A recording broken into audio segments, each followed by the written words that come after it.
Hello all, welcome to this session. In this session, I'm going to answer one of the Java interview questions. That is, how to handle exceptions in Java. Let me answer this question with practical demonstration. So in Java, in order to handle the exceptions, we have to use something known as try-catch blocks. How to use try-catch blocks to handle any exceptions in Java, I am going to explain in this session. Apart from that, I'll explain you from scratch what exactly is an exception, what will happen if you don't handle it, and how to handle the exception to overcome the problem using try-catch block. Okay, only one and only way in Java to handle the exceptions is by using the try-catch block is there are no other ways, only one possibility, that is try-catch blocks to handle the exceptions. For that, guys, simply I'll switch to Eclipse IDE, guys, and here I'll go to one of the projects. And here, is there any package with the name exceptions, exception handling? No, right? I'll create a new package so that I can organize these files. Exception handling pack. Like this, I'll create a package, guys. Under the package, I'll create a new class. I'll just name this class as sample1 class. You can give any name for this class. I'm just giving sample1 as a class name. With main method, I'll create. Okay, once I do that, inside the main method, I'll write some code. Okay, I'll write some code which will result in an exception. Okay, so here I'll write on first of all system.out.println, start of the program, start of the program. And here at the end of this main method, I'll write down end of this program, end of this program. Okay, like this, start of the program, end of the program. I have written in between that intentionally I'm writing something like int a is equal to 9 comma b. Okay, b. Okay, int a is equal to 9, otherwise b is equal to 0 comma c. Let's say I'll create three variables of int data type. For the variable a, I'm assigning value as 9. For the variable b, I'm assigning or initializing the value 0, and the variable c, nothing assigned. Now here in the next line, I'll say c is equal to a divided by b. So here, what is happening? After that, I would like to print the result of this C. Okay, I would like to, whatever the value that is stored as a result of this A divided by B, right? I'm going to store into the C, guys. Save this and observe that, guys. When A is equal to 9, B is equal to 0, C is equal to A divided by B. System.out.println C. Okay, here when you print C, guys, when you print C, will the C will be printed? No, guys. What is the reason here is A is 9, B is equal to 0. C is equal to 9 divided by 0. In mathematics, if you try to divide a number by 0, they call it as infinite. Okay, can infinite number can be stored into a variable like C? That's the reason in Java also, when you try to store, when you try to divide a number by 0, it is not possible. Hence, Java will give you an error. Are you getting any error when I'm writing the code? Are you getting any compiler error? No. But when I run the program, during the runtime, while the program is getting run, when this particular line is getting executed while the program is getting run, at that particular line, 10th line, in the output, you will get a runtime error. Not compile time. You're not getting any error when you are writing the code. The Eclipse side is automatically compiling this code. I'm not getting any error. So this is not a compile time error, but rather when I run this particular code in the output console, you will get an error, a runtime error stating that you cannot divide by 0. Okay, and the exception or runtime error, okay, the runtime error that is coming in the output during the program execution is called as an exception, guys. And the name of the exception in this example you get as arithmetic exception, which is a runtime error, one of the runtime error. Let me run this code. You see, now you'll understand what exactly an exception is. This particular program will result in X. You see, start of the program has been printed. After that, A is assigned with 9, B is assigned with 0, and C, A divided by B, 9 divided by 0. That is at the 10th line when this operation is happening. Okay, we got a runtime error, or a runtime error is also called as, what is a runtime error? Any error that occurs during the in the output console while the program is running is called as runtime error. Okay, and that runtime error is nothing but an exception, guys. What is an exception? Exception is nothing but a exception is equal to runtime error. So what is the type of runtime error or exception we got here? Arithmetic exception, because we are trying to divide a number by 0, which is mathematics related. That's why the name has been come as arithmetic exception. What is the reason for the exception? You are trying to divide a number by 0. That's the reason you got this kind of mathematical runtime error called as arithmetic exception. In which line? 10th line. Once this particular exception occurs here, then what is the thing? The thing here is whenever a runtime error or exception occurs, right? This particular statement where the exception is occurring, that will throw the object of this particular type of exception, whatever the type of the exception, right? Object of that particular exception. Arithmetic exception is a predefined class in Java, guys. An object will be created by Java. Okay, when you're running this code, okay, at this particular line, an object for this arithmetic exception predefined class will be created and will be thrown to something known as JVM, one of the component of Java which is running the program. Once the JVM component of Java receives the object of this arithmetic exception, it will immediately terminate the program at the line where that particular object for the arithmetic exception class or whatever the exception class got created. In this example, for example, I take an arithmetic exception. Here, object, once the object is thrown to the JVM component of the Java which is running the program, JVM will immediately, okay, like some people apply the brakes in the train, right? Train will stop immediately, right? Due to some emergency, if someone will pull the brakes, some kind of chain in the train, what will happen? The train will stop there itself, right? Immediately it will stop. Like that, the program also will stop here, guys. Remaining lines of code will not be executed. Remaining lines like 11, 12, 13 will not be executed, guys. You see, end of the program has not been printed. The value of C also has not been printed. This is a problem with the exception, guys. Okay, so how to handle exception? In order to know how to handle exception, we have to know why we have to handle exception. For now, we have known what exactly is an exception, which is a runtime error. But what will happen if you don't handle the exception?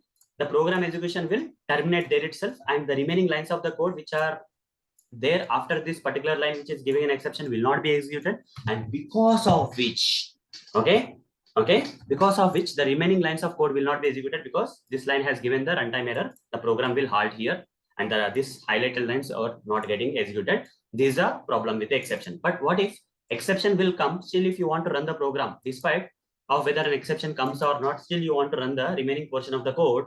In that case, the only solution is to handle the exception. Okay, why we have to handle the exception? Even though the program will result in an exception, a runtime error at a particular line in between the code, still, if you want to run the remaining portion of the code in the program, then that particular line of the code you have to surround with try-catch block to handle the exception. Only one way to handle the exception, guys. No other ways are there in Java to handle the exception. You should not get confused. Only one and only one way in Java to handle the exceptions is by using the try-catch block. Here, whatever the line that is, whatever the line that is, there is a possibility that of resulting a runtime exception, right? Surround that inside the try block like this. Okay, try is starting here, ending here, and here you write the catch block is catch exception E, I'll say catch exception E, and here you just write down here like exception. Okay, arithmetic exception at the here instead of this exception you can give arithmetic exception, that is better. Arithmetic exception,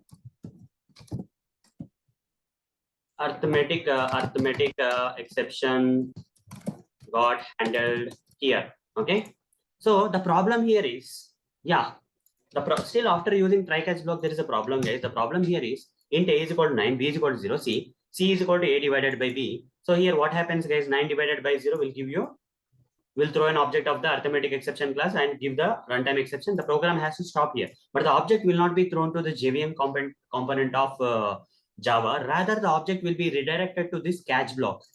The object of this particular statement will be, object of that particular exception statement will be, exception class will be redirected to the, will not be sent to the JVM, which will terminate the program if it receives. Otherwise, it is now since the catch block, try catch blocks are being provided to handle the exception, the object will be redirected to the this catch block and will try to store into the object reference of this particular class. Since arithmetic exception class, the object of the arithmetic exception class only is being created and being assigned to the object reference of the arithmetic exception class, this catch block will capture that object, and whatever the code that we have written inside the catch block to handle the exception will be executed. It can be any type of code.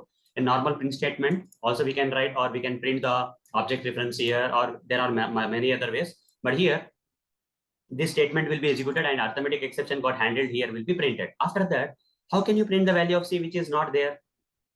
Even we have not initialized here. So it's better that this particular result is based on the execution of this particular line. If this particular line is not getting executed, what is the use of printing the C, guys? If you're not, if you are storing infinite value, if there is no possibility of printing an infinite values in print statement, why to provide it outside? Provide it in the try statement itself. So here the object of the arithmetic exception class will be thrown, and this statement will be skipped, and control will come to the catch block here, and arithmetic exception got handled here. Value of C will not be printed, but end of this program, remaining portion of the code will be executed, guys.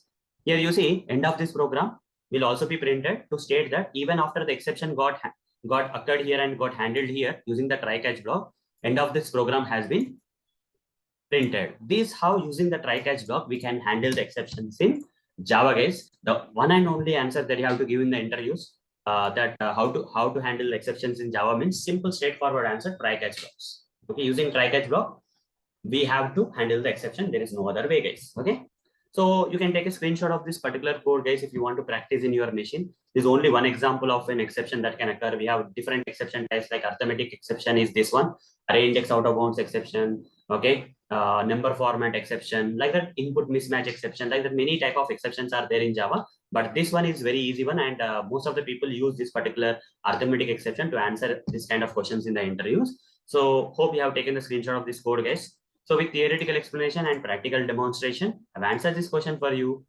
So that's all for this session. Thank you. Bye-bye. Hello all. Welcome to this session. In this session, I'm going to answer one of the Java interview questions. That is, what is the difference between checked and unchecked exceptions in Java? Let me answer. In Java, the exceptions can be categorized at a high level into two types. One is checked exceptions and other one are unchecked exceptions. Coming to the checked exceptions, these are the exceptions which are checked by the compiler during the compile time. Before you run the program itself, when you write the code in any of the editors that are supporting the Java programming, right? In that editor, the Java compiler will compile the code before you run the Java programs, and the compiler will identify the possibility of the exceptions at some particular lines. Such kind of exceptions which are identified by the compiler, Java compiler, before you run the programs, that there is a possibility of an exception at this particular so and so point. Such type of exceptions are known as checked exceptions. Then what are unchecked exceptions? The unchecked exceptions are the exceptions that you can encounter only after running the code, that is during the runtime. During the compile time, while your code is there, okay, while you are writing the code, before you run the code, you will not get to know that there is a possibility of exception here. Compiler is not going to identify that at this particular line there is a possibility of exception. Rather, when you run the code in the output, while the program is running during the runtime, in the output directly you will get the exception, guys. Okay, such kind of exceptions which are not detected by the compiler or not identified by the compiler during the compile time before running the code are known as unchecked exceptions. Okay, the ones that are identified by the compiler before you run the code are called as checked exceptions. Okay, and coming to the unchecked exceptions, they are not identified by the compiler or not detected by the compiler before you run the code. Okay, fine. Here compiler won't notify us about the possibility of the exception at so and so line.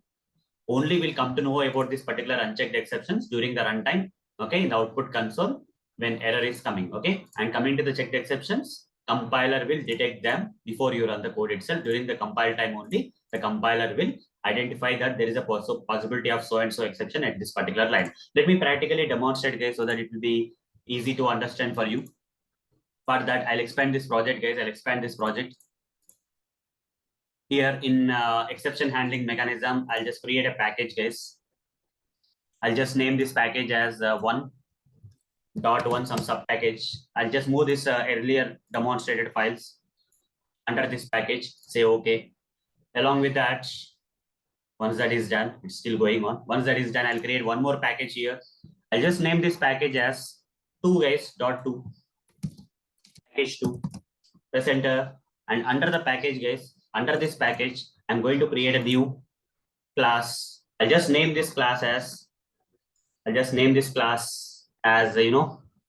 checked and unchecked exceptions demo. Like this, I'll create some name, guys. Okay, and or else I'll just say unchecked exceptions demo. Okay, these are the whatever the example I'm going to give you are the examples of the unchecked exception that compiler will not detect during the compile time. After you run the code only in the output console, you will get such kind of exceptions. Okay, here I'll write something like this: int a is equal to 5, comma b is equal to 0, comma c. Here c is equal to a divided by b, and here I'll write down system.out.println c. So guys, are you getting any compiler error, or is the compiler coming and suggesting that there is a possibility of an exception here if you run the code? No, I don't see any compiler error, or compiler is not detecting that there is a possibility of exception at so and so line in this program. But when I run the code, after I run the code, guys, in the runtime, okay, while the code is getting executed in the output console, you will get this exception, okay, arithmetic exception. Hence, arithmetic exception is a checked exception or unchecked exception. It's a perfect example of unchecked exception, guys, because compiler has not detected the possibility of the exception during the compile time. That's why it's called as unchecked exception. The only possibility of finding this exception is after running the code in the output console. If you get this kind of runtime error like arithmetic exception, okay, then we have to consider this particular arithmetic exception as a one of the example of the unchecked exception, which is not identified or checked by the compiler during compile time. Only possibility is to find during the runtime after running the code. Similarly, we have other unchecked exceptions like input mismatch exception, array index out of bounds exception. I am not going to demonstrate each and every example for you. I just gave one example. That is example here I demonstrated is array index. Sorry, arithmetic exception is a simple example I gave here where the compiler was not checking or identifying. Compiler has not checked or identified the possibility of exception here. Okay, it's an arithmetic exception. And coming to the unchecked exception, guys, coming to the unchecked exception. So this is the unchecked exception, guys. Sorry, I just wrote it a different place. And coming to the checked exception, first I covered the unchecked exception, where the compiler will not identify or detect the possibility of the exception. Only in the runtime will come to know. Okay, one of the example is arithmetic exception. And coming to the checked exception, the compiler will detect here, guys. Okay, before we run the code only, the compiler will suggest that there is a possibility of particular exception in so and so line. For that, I'm going to write the code. I'll take one example of that. Right click here, new class. I'll just name this as checked exception demo. With main method, I'll create. Here, guys, very simple example I'll give you. That is thread.sleep. In Java, we have thread, multi-threading concept, right? If you want to halt this particular thread for just 5 seconds, you just have to give 5,000 milliseconds. If you hover the mouse on this particular simple line, right, unhandled exception type, interrupted exception. So what the compiler is saying that whether we get the exception during runtime or not, but here the compiler is detecting that there is a possibility of an exception and is asking us to handle this exception in advance. Was this kind of compiler error are we getting with the unchecked exceptions like arithmetic exception? No. This is an example of a checked exception where this particular line, when I write, the Java compiler is suggesting that there's a possibility of an interrupted exception here. So interrupted exception will come under which category? Checked exception category, because it is being identified or detected by the compiler, okay, before we run the program itself. So since compiler is already suggesting, there are two possibilities, guys. Either you can ignore the exception by adding, like this, by ignoring the exception, that is one thing. Or you can also surround with this try catch block. You can also surround this with try catch block also, guys. Any of these possibilities are fine, okay? You can also surround with try catch block in advance. That is the only way to handle the exception. I'll just go back here. Anyhow, the compiler is suggesting that there's a possibility of exception here and is asking us to either handle it or shut the mouth of the compiler. Okay. So at least the compiler is suggesting that there's a possibility of an exception at this line. Okay. That's why this kind of interrupted exception is one of the example for checked exception, which is checked by the compiler, identified or checked by the compiler. Interrupted exception is one of the example of the checked exception. So with practical demonstration, I've explained you theoretical explanation and practical demonstration I covered. I explained this answer for this particular question, guys. So hope, guys, you got the answer for this question. So that's all for this session. Thank you. Bye-bye. Hello all. Welcome to this session.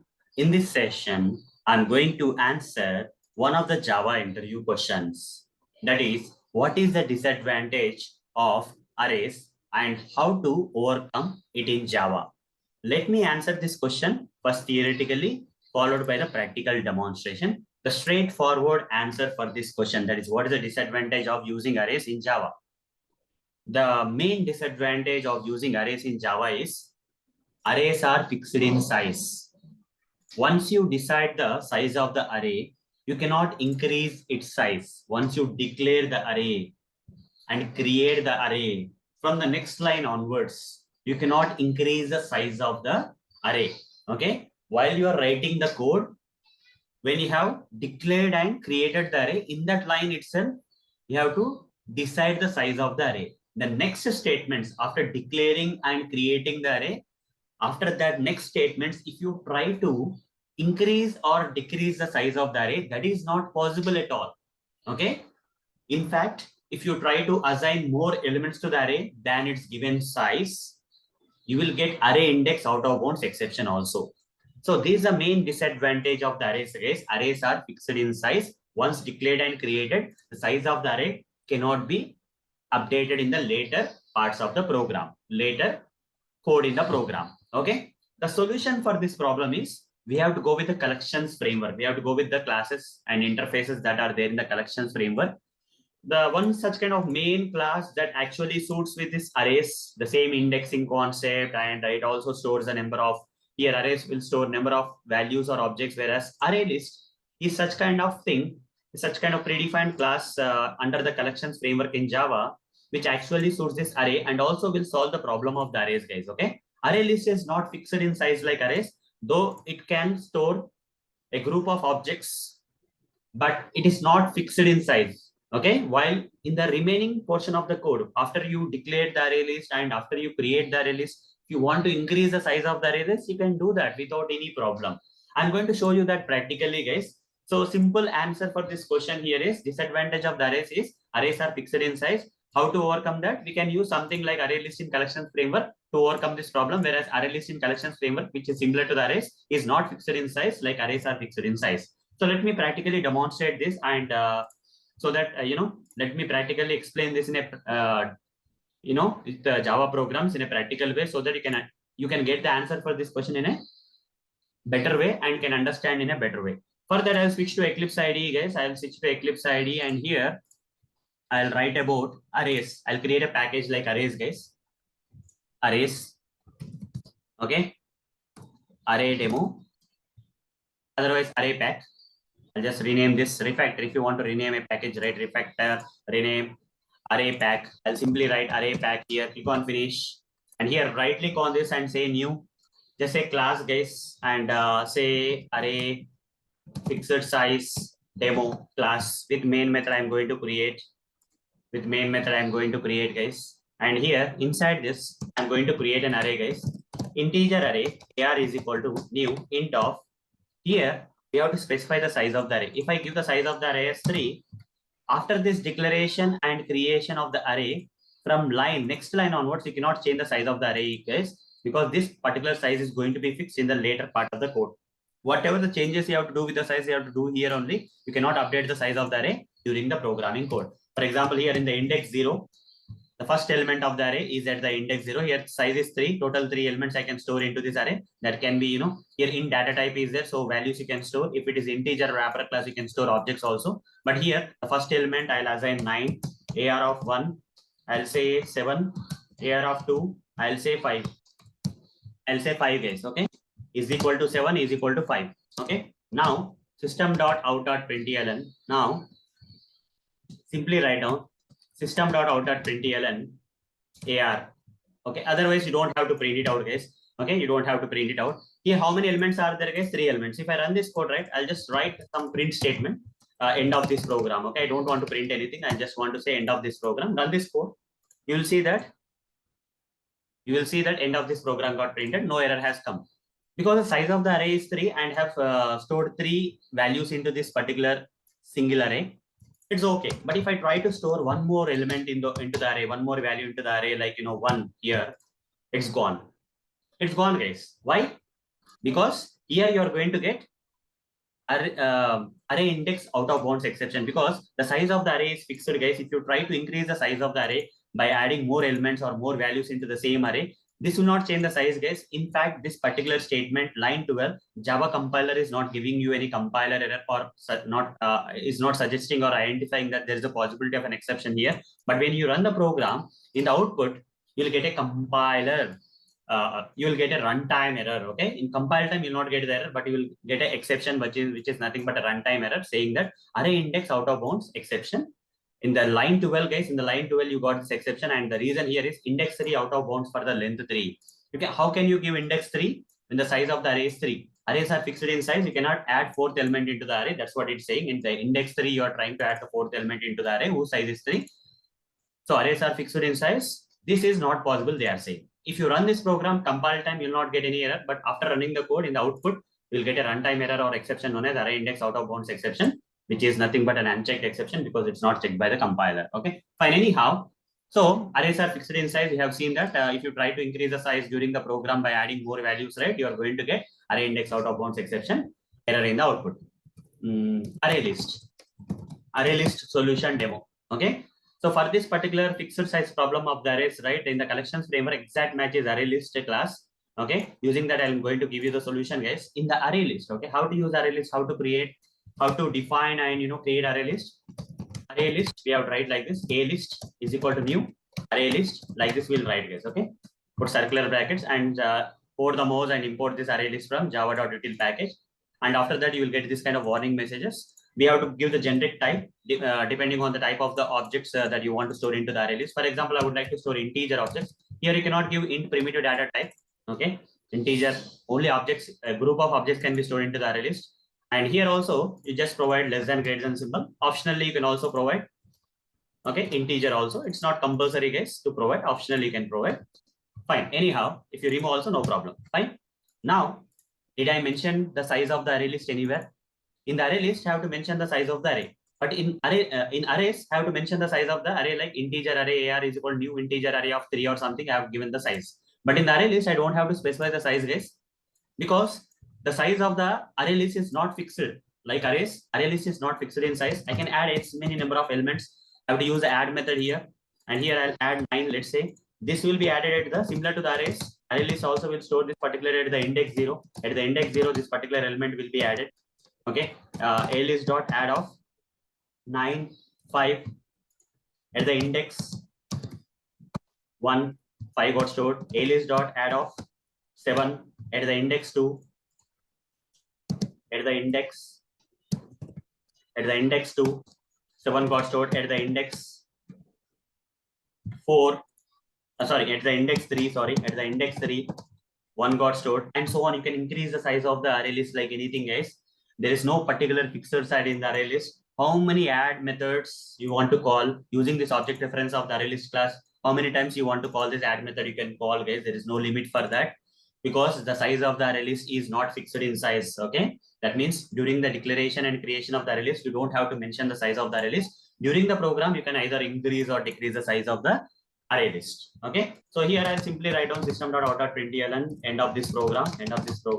You will not get any error or problem, guys. Okay, that's how I can say that array list is not fixed in size. The end of the program got printed. Doesn't matter how many elements you are going to store into the array list. Okay, arrays are fixed in size. That is the disadvantage of the array. To overcome that problem, we have to use array list from collections framework, which is the exact match for the arrays, which also stores the elements as per the index and all, but the size is not fixed in the array list. Okay, when compared to the arrays are fixed in size, but the solution here is there in the array, the collections framework of array list, which is not fixed in size. So guys, with theoretical explanation and practical demonstration, I've answered this question for you. That is what is the disadvantage of the arrays. Arrays are fixed in size. Okay, arrays are fixed in size is the disadvantage. How to overcome it in Java means what is the solution? Solution is ArrayList class in collections framework you can use as a solution for arrays fixed size nature, because ArrayList in collections framework doesn't have any fixed size. You can add any number of elements you want into the array list, which is flexible in size or growable in size, okay, which is not fixed in size. So with all these things, hope you have understood the answer for this question. So that's all for this session. Thank you. Bye-bye. Hello all. Welcome to this session. In this session, I'm going to answer one of the Java interview questions. That is, what is the difference between ArrayList and HashSet in Java? Let me answer this question with practical demonstration. First of all, what is the difference between ArrayList and HashSet? Let me explain. And here we have ArrayList and here we have the HashSet. And these are the different differences between the ArrayList and HashSet that I'm going to explain as part of answer for this particular question. Okay, so let's begin. First of all, the common thing between the ArrayList and HashSet is they both belong to the collections framework. Okay, these are the predefined classes under the collections framework. If I have to write something here like about this ArrayList and HashSet, the common thing, this side I'll write ArrayList, and this side, just to write the differences between ArrayList and HashSet, this side I'll write HashSet. Okay, this side I'll write ArrayList and this side I'll write HashSet. So what is the difference between the ArrayList and HashSet in Java? The common point, the first common point is these are the two predefined classes which belong to the collections framework. You have to mention this, okay? Before you start explaining about the difference between ArrayList and HashSet as part of this question, you have to say that both belong to the concept known as collections framework, okay? Under collections framework topic or concept in Java, this ArrayList and HashSet are two different predefined classes. So coming to the ArrayList, okay, it follows indexing concept. That means the element that is stored at the first position in the ArrayList will be stored at the index 0, whereas the second element that is stored into this ArrayList will be stored at the index 1 and so on. Okay, but here there is no indexing, guys. In case of HashSet, there is no indexing. Okay, there is no indexing concept. Like that, many differences are there, guys. This is a major difference between the ArrayList and HashSet. In ArrayList, there is a concept known as indexing, where all the elements stored into this ArrayList, okay, all the elements that are stored into this ArrayList will be stored according to a particular index. Because of this particular index, the order in which you are storing the elements will be preserved. Order will be preserved. The same order in which we have stored the elements into the ArrayList, okay, we have stored the elements into the ArrayList, they will be saved into the computer memory in the same order. Order of storing will be preserved. Preserved. In ArrayList, the order will be preserved, guys. Whereas in the HashSet, order, it's a random order, guys. All the elements that are added to the HashSet will be stored into the memory in a random order. Okay, it will not follow the same order in which you have added the elements to the HashSet. Rather, the elements will be stored in a random order. So indexing concept, no indexing concept. Indexing concept, order will be preserved. No indexing concept, random order. Next thing is here, because of the indexing concept, okay, duplicates are allowed. You can add any number of duplicates. You can store any number of duplicate elements to this array list, because a duplicate element stored at a particular index will be different from a duplicate element stored at a different index. So duplicates are allowed in the array list, whereas here duplicates are ignored, guys. You'll not get any error, but duplicates are ignored. That means out of all the duplicate elements, only one element will be considered. So you'll not get any error or something, but duplicates will be ignored here in case of the HashSet. Okay, indexing, order will be preserved, duplicates are allowed. Here no indexing, random order, duplicates are ignored. And here, to add the elements into this array list, we have to use add method. Here also same thing, guys. Here also the same thing. Okay, these are the common things. Here also we have the same add method for adding the elements into the HashSet. Whether you go with ArrayList or HashSet, if you want to add the elements into the ArrayList or HashSet, the common things are like they both belong to the collection framework, and also add method is used for adding the elements into the ArrayList or HashSet. Okay, but these are the differences. These are the common things. What I'm writing on the line are the common stuff. But to retrieve the elements from the array list with the help of the indexing concept, we have a command known as getOfIndex command. Okay, to retrieve or access the elements that are stored in the array list with the help of the index, we can access. But do we have any get command? Here, no get command. No get command. We cannot use any get command to retrieve this, because the elements will be stored in random order, and there is no such kind of get command to retrieve a particular element from the HashSet. Okay, fine. What else is there? What else is the difference between the ArrayList and HashSet? Few differences are already mentioned, like indexing, order will be preserved, duplicates are allowed. Okay, getOfIndex command is there. Here, no indexing, random order, duplicates are ignored. No get command is there here. Like that, different differences are there, guys. let's see if any other things are left. Yeah, coming to the loops, guys. Coming to the loops, we can, since indexing concept is there, we can use traditional for loop, general for loop, guys. Traditional for loop means general for loop. Along with the traditional for loop, we can also use for each loop, also enhanced for loop. That is for each loop also you can use enhanced for loop, or for each loop also you can use, guys. A traditional for loop, normal for loop, where indexing concept can be used in the for loop. Whereas this side, guys, we can only use for each loop. No traditional for loop. No traditional for loop. With the help of indexing, traditional for loop will iterate, right? No traditional for loop is possible. Okay, you cannot use a traditional for loop because indexing concept is not there. Still, what exactly are the differences we have? Let's find it out. Yeah, let's confirm again. Array list, indexing concept is there. In HashSet, no indexing concept that I covered. Duplicates are allowed here because of the indexing concept, right? At multiple indexes, the same element can be stored. So duplicate elements are allowed at different indexes and they can be considered different. Whereas in HashSet, since no indexing concept is there and the elements will be stored in the random order, unordered collection or random order, right? Here, guys, duplicates are not allowed. That means it will not give you any compiler error, etc., or any other runtime errors you will not get. But instead, it will ignore. HashSet will ignore the duplicate elements and will consider only one element out of the duplicate elements. So here traditional for loop, here no traditional for loop, here for each loop, here also for each loop. Okay. Yeah, both the case for each loop we can use, guys. This is a common thing. For each loop is a common thing, but the difference is traditional for loop, no traditional for loop. So I can make a difference here in the explanation where here for each loop is common, guys. For each loop is common. Okay, here I'll just take it here. Okay, for each loop is common, whereas here only the thing that I have to differentiate here is for each loop is common for both. Whereas traditional for loop is allowed here in the ArrayList because of the indexing concept. Traditional for loop for int I is equal to 0, I less than kind of loop we can use here, but here we cannot use traditional for loop. But the common thing is for each loop can be used with ArrayList and HashSet. Along with the for each loop, what is the other common way of iterating the ArrayList and HashSet is we can also use iterator interface and iterator method, okay, to iterate as next and next methods we can use to iterate. These are the common stuff, guys, because the question is asking us about the differences, right? I'm covering like this. These are the common things, but the differences are like this: indexing, no indexing, order will be preserved, random order, duplicates are allowed, duplicates are ignored. Get of index command is there, no get command is there here for accessing. There is no such command for accessing the elements. Only for adding the elements, we have the same add method here and here. Traditional for loop is there here. We cannot use traditional for loop in the asset because there is no indexing concept. But other type of loops like for each loop and iterator interface with iterator method for iterating, we can use with ArrayList and HashSet. Okay, that you have to know. What else? What else we have? I think I covered almost all things, guys. Only one thing that is left is the parent interface of the ArrayList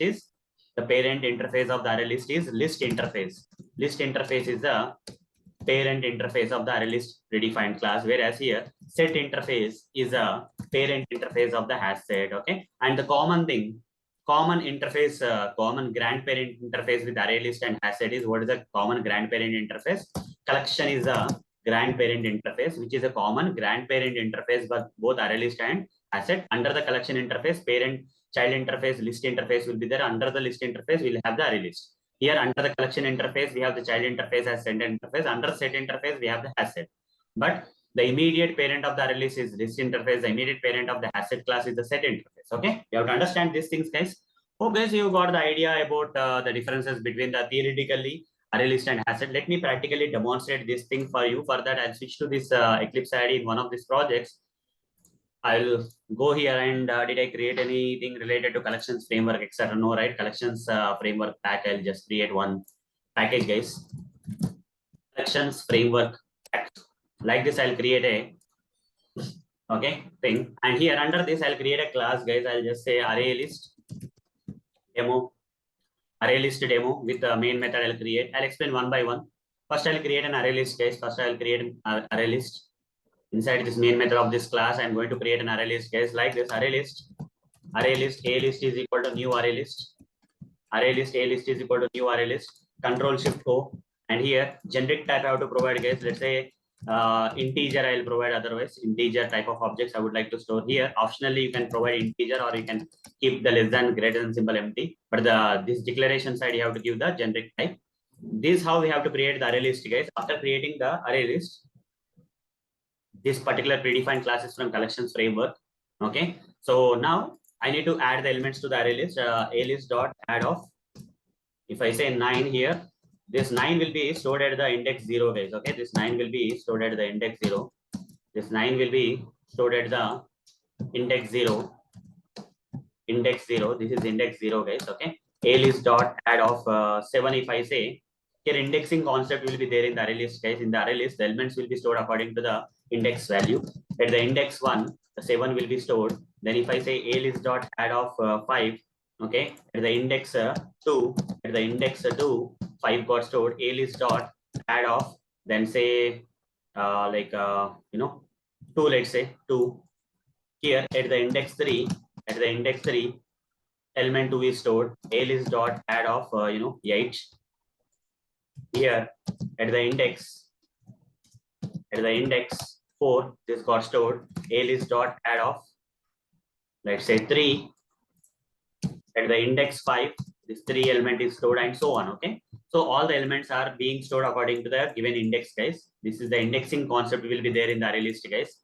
Whereas in the HashSet, indexing concept won't be there. In the HashSet, indexing concept is not there, but in the array list, indexing concept is there. And what are the other differences? Indexing concept I just now covered. Indexing concept I just now covered. Order will be preserved, guys. The order in which you are adding the elements to the array list will be preserved. If you, after adding, right, if you print it out, system.out.print it out, system.out.println a list. If I say, I'll add more elements, guys. Otherwise, I'll add more elements like 22. 22 element is being stored at index 6.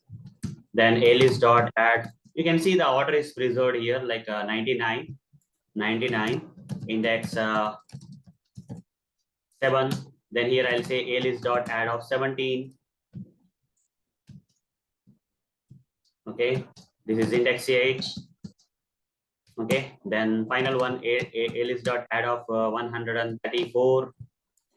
Okay, this is index 9. Total 10 elements are there, guys. 0 to 9 means 10 elements are there. And when I print the object reference of this array list using the add method, we have added all the elements to the array list and they got added according to the index, right? I told you here, right? This both the classes are from the collections framework, and we have to use add method for adding the elements to the array list, and same add method we have to use for adding the asset.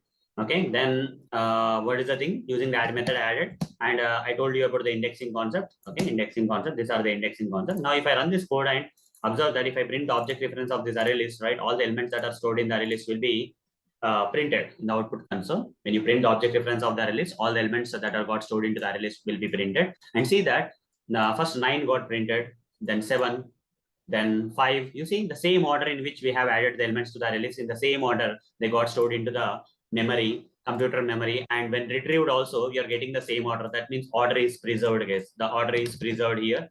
The order of the elements is preserved here. Okay, the order in which you are adding the elements, first element, second element, third element, same order, they got stored into the memory. Because of the indexing concept, the order will be preserved here. Okay, so now the next thing here is the order is preserved. You understood the order in which you have added the elements into the array list, the same order got preserved because of the indexing concept. Because of the indexing concept, order will be preserved. Third thing is duplicates are allowed, guys. Here, if I try to add any duplicate element like a list dot add of 9 again. Okay, I'm just repeating this 9, guys. Already 9 is at the beginning. I'm adding 9 again. It doesn't matter, guys. At the index 10, this 9 element will be stored. At the index 0, 9 will be there. At the index 10 also 9 will be there. It will not ignore the duplicates. Rather, it will print it. You see, 9 got printed here twice.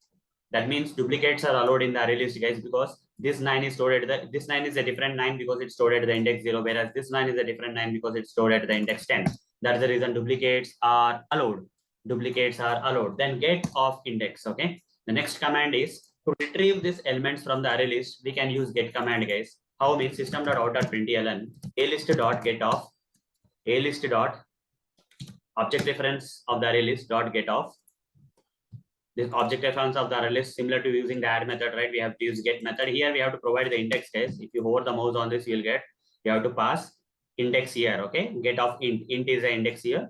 Index value you have to pass here, guys. Or while you are typing, you can get to know that dot get of. You see, you have to pass the int index. Okay, you can clearly see that. If I give something like 5 here, randomly some 5 at the index 5, which element is there that will be retrieved?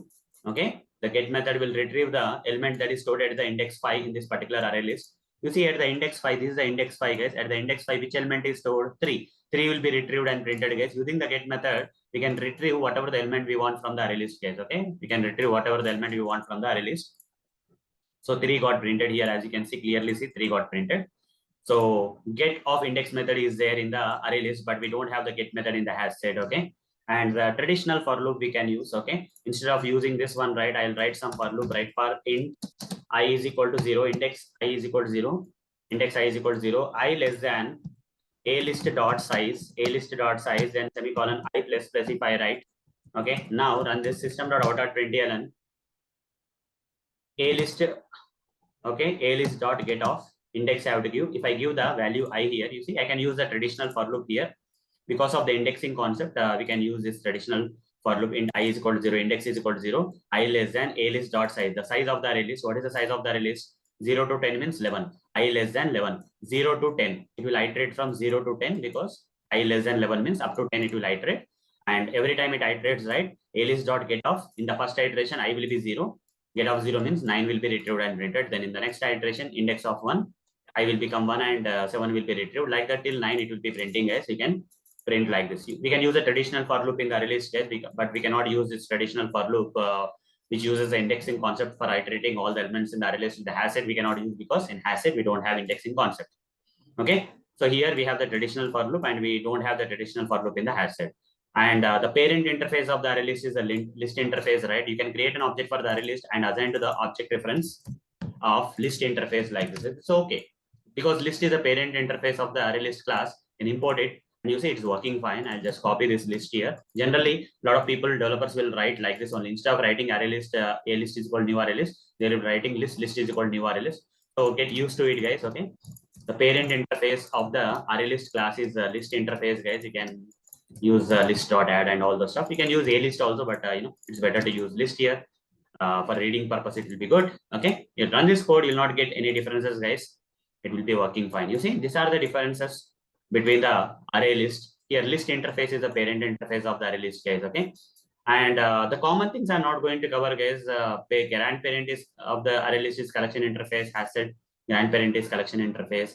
Here, add method is common thing. To add the elements in the array list, same add method. To add the elements in the HashSet, same add method. We can use a for each loop with both array list and HashSet. We can use iterator method and iterator interface are iterating between array list and HashSet elements. Okay. These are the common things I'm not going to cover because in this session I have to cover only the differences. Now let's go to the HashSet example, guys. I covered all the differences of array list with the HashSet here, but let me take practically demonstrate the HashSet also. For HashSet, guys, HashSet demo, I'll say, and with main method I'll create, and inside the main method, guys, inside the main method, write down HashSet HSet is equal to new HashSet.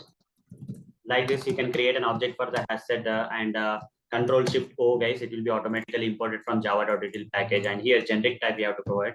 Otherwise, the warning messages will come in the generic type. We have to provide which type of elements you want to add.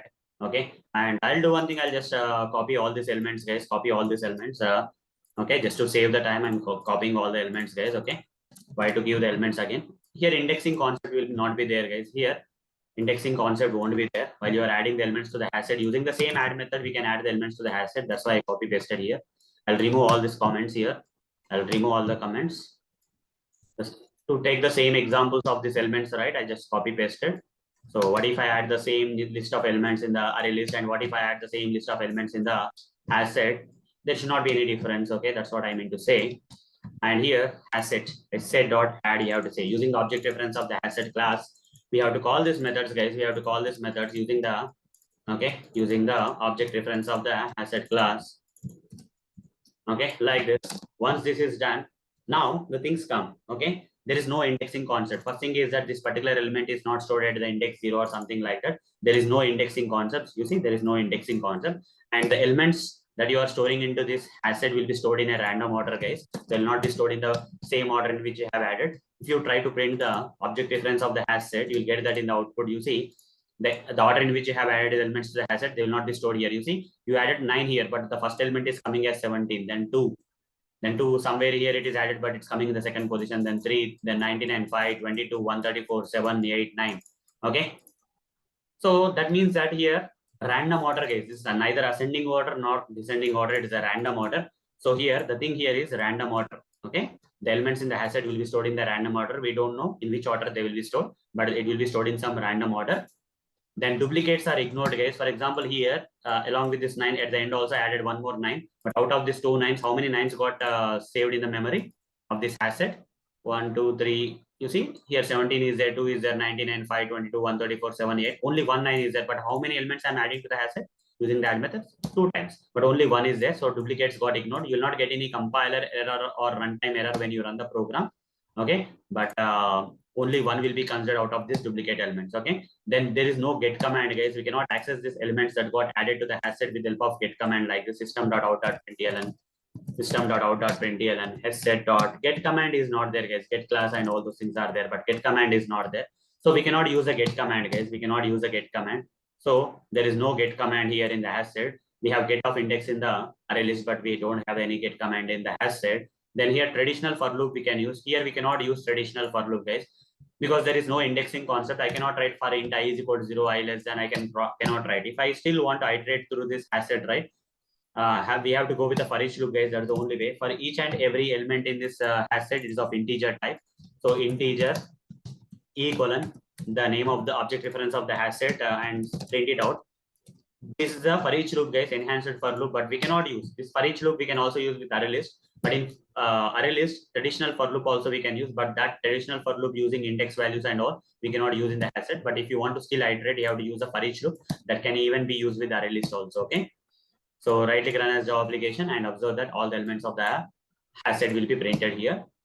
So if there is no traditional for loop here, the parent of the HashSet is a set interface, guys. The parent of the HashSet is the set interface. You can create an object for the HashSet and assign to the variable of the set interface. Okay, here I'll write set here. Generally, people will write set is equal to new HashSet, guys. They will not write HashSet set is equal to new HashSet. They will not write. Okay, so most of the developers will write set is equal to new HashSet.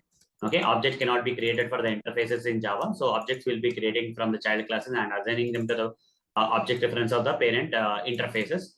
There in the case of ArrayList, we have the list as a immediate parent interface, whereas in case of HashSet, we have the set as a parent interface. Now run this code and see that it will work fine. Sorry, here has this set. Yes, correct, working fine correctly. Okay, fine. Okay. So these are the differences between the ArrayList and HashSet in Java, guys. So hope, guys, with this practical explanation and practical explanation and practical demonstration and theoretical explanation, hope you got the answer for this question. I'll update this image with this image. I'll update this image with this image so that you will have the perfect image in this example. Okay, Control Z. Let me Control X. Yeah, here I'll write the diagram here, guys. I'll just put the diagram here.